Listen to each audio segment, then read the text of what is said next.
A helicopter crash near Magic Mountain today brought tragedy to the set of the Steven Spielberg movie, The Twilight Zone.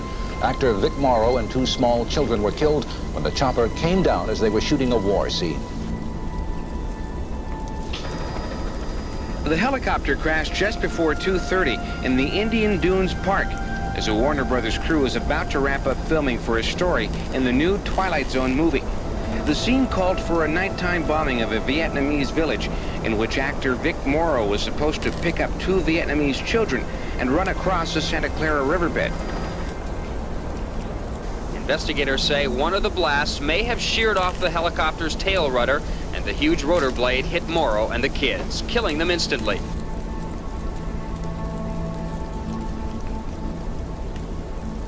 There are no work permits on file for the children who were killed, 6-year-old Renee Chen or 7-year-old Micah Dinh Lee. They were supposed to have them.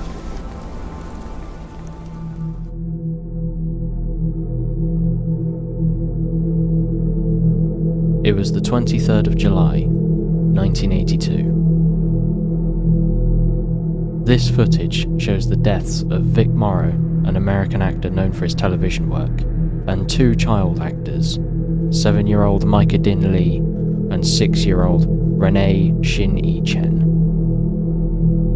The scene was helmed by director John Landis, who had been warned about the dangers of the filming conditions. The shoot would require a real helicopter to fly low above real explosions at night, where visibility was lessened. California's child labor laws were violated as they hired 2 young actors without permits so that the children could be made to work until the early hours of the morning. When the helicopter came down, Morrow and Lee were decapitated by the main rotor blades, while Chen was crushed by the right landing skid. The 3 of them died almost instantly.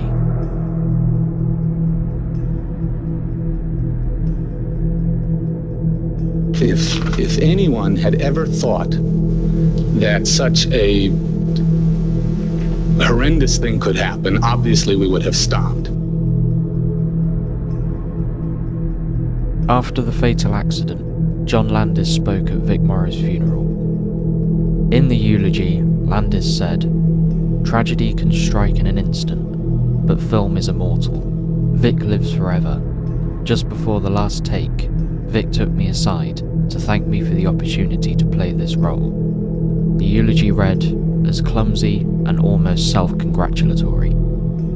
Landis's associate producer on the film, George Folsey Jr., also gave a eulogy at the funeral, with it reading much the same as the director's. He stated, "If there is any consolation in this, it is that the film was finished. Thank God. This performance must not be lost. It was Vic's last gift to us." Landis also attended the funerals of Micah Lee and Renee Chen.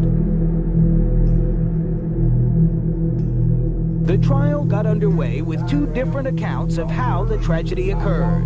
The defense claimed a bizarre accident led to 3 deaths. The prosecution laid the blame on the filmmakers. You have to use your own common sense. You cannot mix explosions, a helicopter, and human beings, let alone children, and not realize that there's a potential for danger. Director John Landis is accused of involuntary manslaughter along with 4 associates. Landis's attorney, James Neal, insisted they were not responsible for what happened. Not one of these gentlemen intended to hurt anyone. Not one of these gentlemen thought the scene, as planned and rehearsed, was dangerous. Not one of these gentlemen is guilty. Brown said he will show evidence that the parents of the 2 children killed in the crash knew of the dangers. He will deny that they knew that there were going to be a helicopter and special effects in a scene which they had seen a similar scene 5 hours before. Mr. Folsey, in fact, told them all of that. The parents are going to come in here and testify truthfully. They have absolutely no reason to lie. The grieving families had filed lawsuits. The parents of Renee Chen filed suits on the 3rd of August, 1982,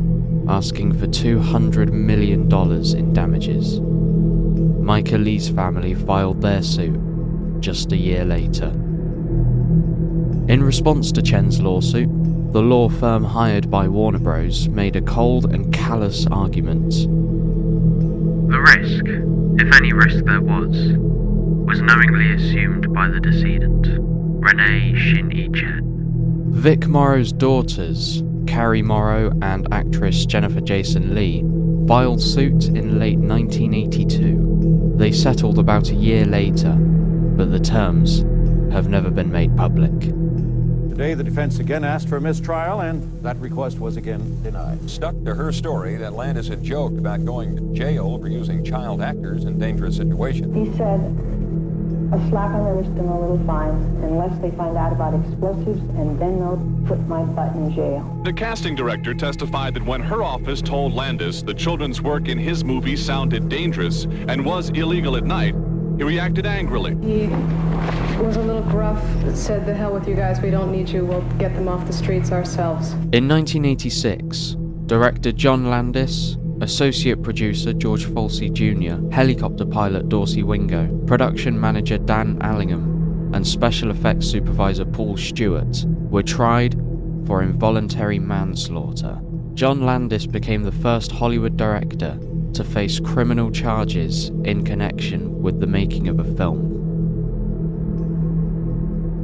We, the jury, in the above entitled action, find the defendant, John Landis, not guilty of involuntary manslaughter. After a 9-month-long trial that was described as long, controversial, and bitterly divisive, John Landis and the rest of the defendants were acquitted of the charges of involuntary manslaughter. Well, it's just a wonderful time, and I wish we could get the jurors close for a minute. I want to kiss at least half of them and hug the rest. During the cross-examination, helicopter pilot Dorsey Wingo had tried to shift some of the blame off of him by naming the now-deceased Vic Morrow. He said that Morrow had not done as he had instructed, which was to look up at the helicopter. He said he had over 5 seconds between the time that the sound of the helicopter changed and the impact. Deputy District Attorney Leah Perwin D'Agostino responded to this by saying, "It's a classic example of a defense.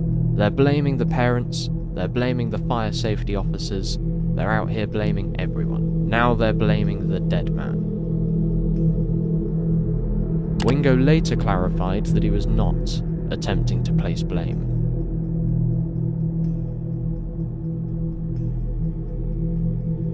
The trial and our being found not guilty doesn't change the tragedy. It doesn't change the accident.